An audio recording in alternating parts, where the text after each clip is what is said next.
En muchas ocasiones hablamos de las fracturas de pene, si es algo real, si no, cómo se producen, sintomatología.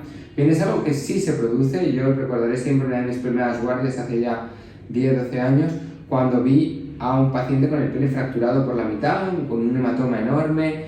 Realmente son patologías complejas.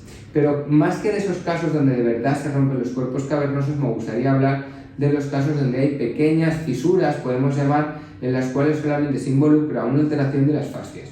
Vosotros sabéis que alrededor del pene tenemos unas fascias, que es donde se pueden producir esas placas de Peyronie y demás, y esa fascia es la que puede tener pequeñas roturas. Si se producen roturas inadvertidas, igual para el paciente, a lo mejor un día de dolor en el pene, pero que pasa desapercibido, que es una relación sexual, pasan los meses y después empieza a ver cómo el pene se curva, es decir, ya no tiene una orientación perfecta. Y conforme pasan los meses, esto se va incrementando. Lo que produce esta curvatura, y hay veces que disminución de tamaño, impotencia funcional, incluso dolor, es precisamente que se ha creado una placa fibrótica, es decir, ese tejido cicatricial está curvando en el pene.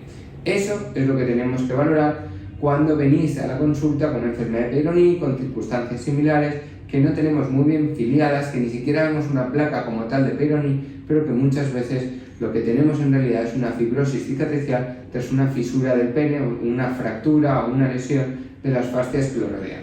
Para su tratamiento, generalmente, mi gold estándar, mi opción principal, colocar células madre en la zona para intentar mejorarlo de forma directa. Si no, podemos plantear opciones de cirugía directa, excisión, colgajos, mallitas, pequeñas cosas, pero inicialmente la primera opción quirúrgica va a ser el empleo de células madre.